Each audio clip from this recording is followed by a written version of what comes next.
ओम शांति।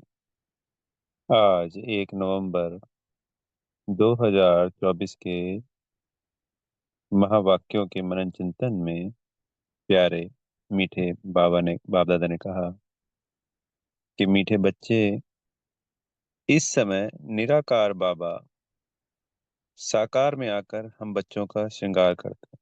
तो एक शब्द कहा उसमें लास्ट में, अकेला नहीं। तो तात्पर्य ब्रह्मा तन में आते हैं। तो दोनों पिता के रूप में हम बच्चों को ज्ञान और योग से भरपूर करते। आत्मा खाली हो चुकी थी, उसको भरते। फिर इसी में प्रश्न, आज के प्रश्न में मुरली के सारे ही पॉइंट आ गए कि बच्चे याद की यात्रा में क्यों बैठते हैं। तो इसमें अलग अलग 5 पॉइंट बताए, जिसमें पहला पॉइंट कहा बाबा ने कि तुम जानते हो याद से ही हमें बहुत बड़ी आयु मिलती है, हम निरोगी बनते हैं।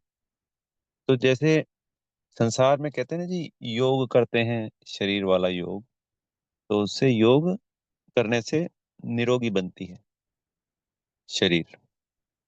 तो यहाँ पे बाबा पहले पढ़ाई करते हैं। तो जब अब बच्चा पढ़ाई पढ़ता है तो ये सोचता है कि जी बड़ा होके नौकरी करूंगा या फलानी पोस्ट पे जाएंगे, पैसा कमाएंगे। तो पढ़ाई सोर्स ऑफ इनकम बनती है। तो ऐसे ही यहाँ पे पढ़ाई से हम क्या बन करते हैं, सत्युग में जाने की प्रारब्ध बन। और जो ये याद है, इससे हमारे 63 जन्मों के विकर्म का बोझा समाप्त होता है, दग्ध होते हैं। तो हम शरीर की जो व्याधि है या जो आयु कम ज्यादा होती है, वो हमारे किए हुए कर्मों के आधार पे ही तो है। तो जैसे जैसे बाबा की याद बढ़ती जाती है, हम पावन बनते हैं। और पवित्र होना में भी अपने आप में आयु को बढ़ाना है। जो भी गौर करेंगे, संसार में ज्यादातर, क्योंकि कलयुग है तो जरूरी नहीं कि सभी की आयु बड़ी हो, पर ब्रह्मचर्य को पालन करने पे भी आयु लंबी हो जाती थी।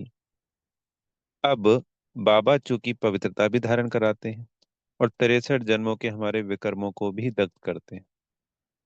तो जब विकर्मों का बोझा ही नहीं रहा, जिसकी वजह से आयु घटती है या हम बार बार रोगी बनते हैं, तो वो दोनों कारण जब स्वतः ही हमने ठीक कर दिए, बाबा ने हमसे करवा लिए, तो आयु भी बढ़ती है। पुरुषोत्तम संगम युग पे भी आयु बढ़ती है। और आगे तो पूरे 21 जन्मों तक, हमारी 20 जन्मों, 21 जन्मों में आयु पूरी बड़ी की बड़ी रहनी ही रहनी है, सबको ही पता है। और सदा निरोगी भी रहते हैं। संगम युग पे 63 जन्मों का विकर्मों का है, तमो प्रधान प्रकृति है, उसी का बना हुआ ये शरीर है। तो जरूर रोग आते रहते हैं। पर अगर बाबा की श्रीमत के अनुसार भोग की पूरी धारणाएं हो, बाबा की याद में बनाया हुआ हो, बाहर का कुछ नहीं खाते हो, पैकिंग फूड भी नहीं, और प्रकृति को सकाश देते रहें, बाबा को याद करते रहें, तो चाहे कितने भी हमारे रोग होने हों पिछले कर्मों के आधार पर या हुए पड़े हों, तो वो सारे के सारे स्वतः ही बहुत तीव्रता से ठीक होंगे ही होंगे। फिर दूसरा पॉइंट इसमें बताया, याद करने से हमारे पाप करते हैं, हम सोचा सोना बन जाते हैं।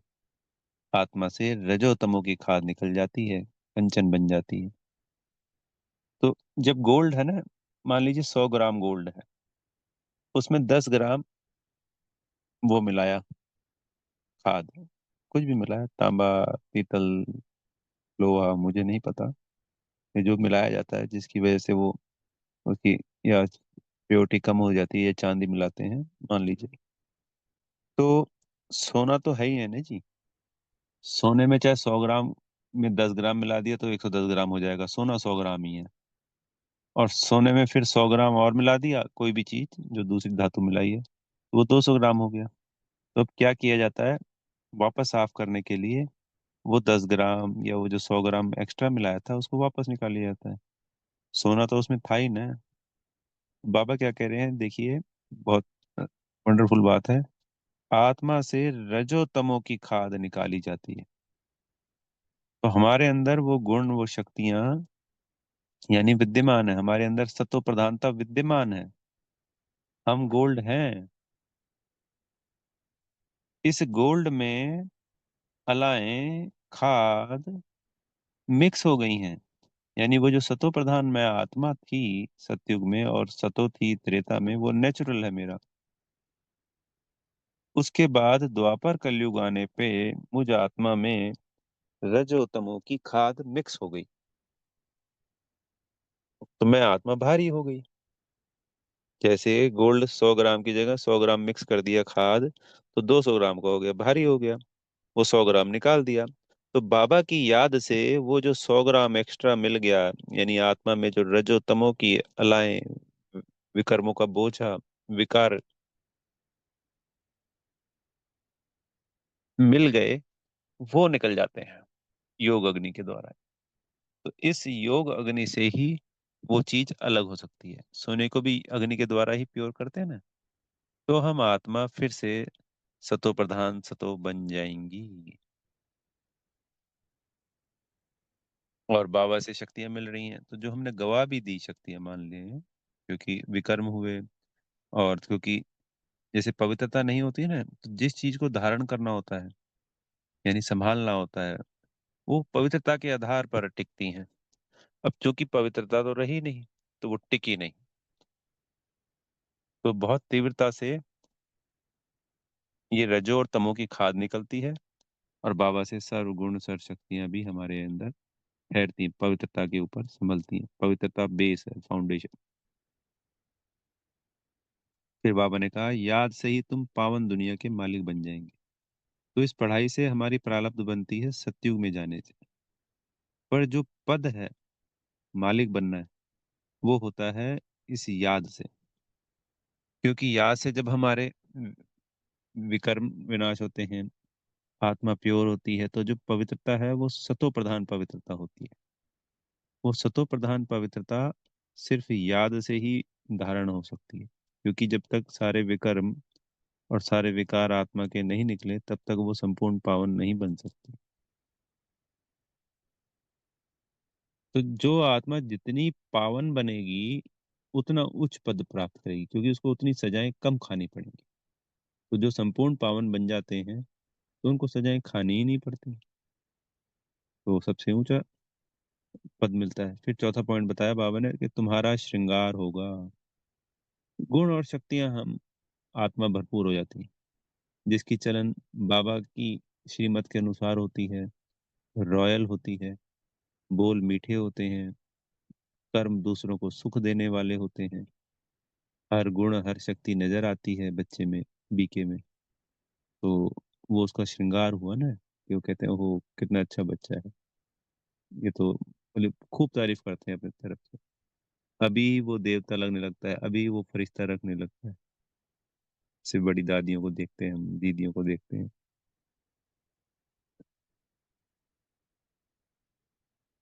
फिर पांचवा पॉइंट है, तुम धनवान बन जाएंगे। यह याद ही तुम्हें पद्मा पदम भाग्यशाली बनाती है। तो एक धनवान तो यही हो गया, भाग्यशाली बनना। हम भगवान के बच्चे बन गए, इससे बड़ा धनवान कोई हो ही नहीं सकता। बाबा कहते हैं richest of the richest in the world होते हैं।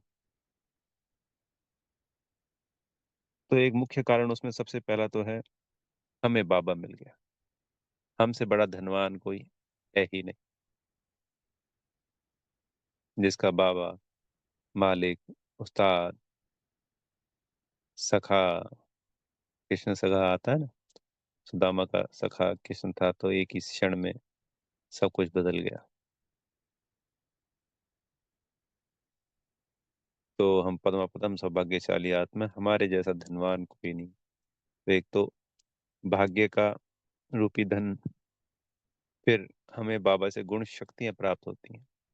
आत्मा जो खाली हो चुकी थी, भिखारी बन चुकी थी, वो गुण शक्तियों से भरपूर हो फिर से धनवान हो गई।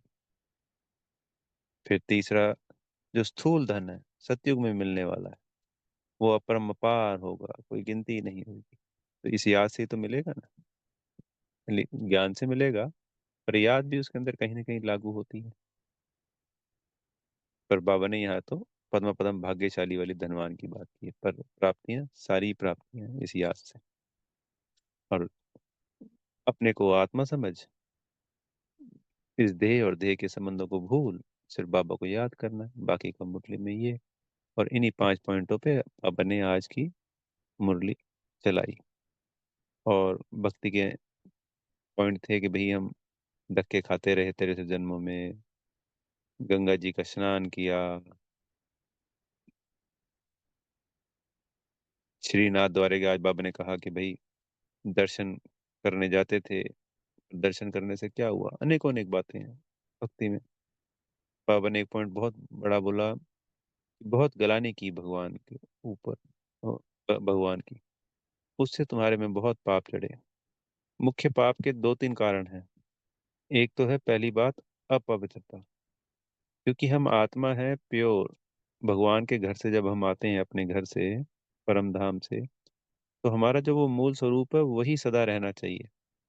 हमने अपने उस मूल स्वरूप को छोड़ दिया, हम रास्ता भटक गए, तो हमने जो अपवित्रता धारण करी, तो जितनी बार भी 63 जन्मों में अपवित्र बने, उतना ही पाप का बोझा चढ़ता चला। ये मुख्य कारण हो गया। फिर रही सही कसर, बाप को कण कण में बता दिया, ये कह दिया कि भगवान ही दुख देता है, भगवान ही सुख देता है। ऐसे अनेकों अनेक हमने ब्लेम लगा दिए। उससे पापों का बोझा, जैसे हम किसी की निंदा नहीं करते किसी मनुष्य की, तो वो पाप ही तो है। हमने तो भगवान की निंदा कर डाली, तो कितना बड़ा पाप हो गया। तो इस वजह से हमारे में पापों का बोझा अधिक है। तो बाबा को जब हम याद करते हैं दिन में भी, तो उनकी महिमा के साथ याद करो।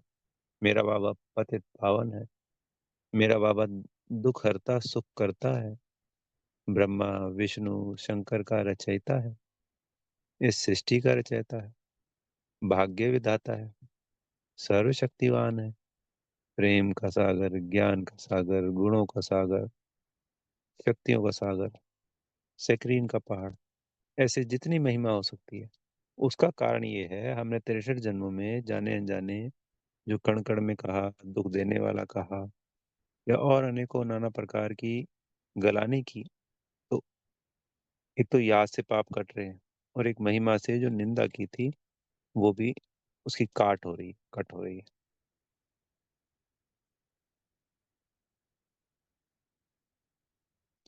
तो इसलिए बाबा कहते नहीं है कई बार मुरली में कि मैं ज्ञान का सागर, प्रेम का सागर, तो वो स्वयं अपनी महिमा नहीं कह रहे, वो हमें इंस्ट्रक्शंस दे रहे हैं कि बच्चे ऐसे ऐसे करना है।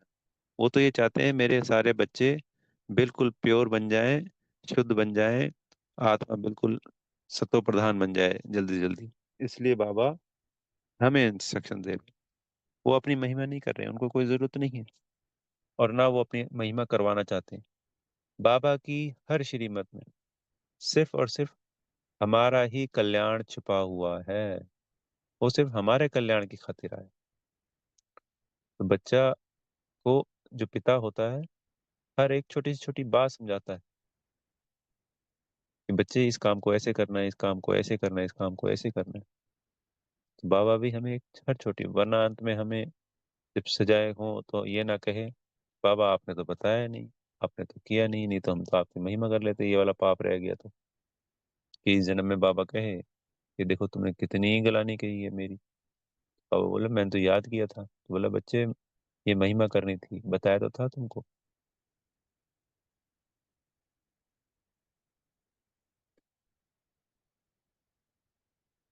फिर आज का जो वरदान है, वरदान में मन मना भव को अलौकिक विधि से मनोरंजन बनाने वाले बाप समान भव। तो संगम युग पर यादगार बनाना यानी बाप समान बनना। तो बाप समान बनना, यादगार मनाना। तो बाप के साथ जब मिलन मनाते हो, तो मन मना भव होकर मनोरंजन मनाओ। यानी रमणीकता के साथ जब हम बाबा को याद करते हैं, तब आप महसूस कीजिएगा कि जो हम कभी कभी कहते हैं ना, बोरियत है बोरियत है, वो बोरियत महसूस नहीं हुई।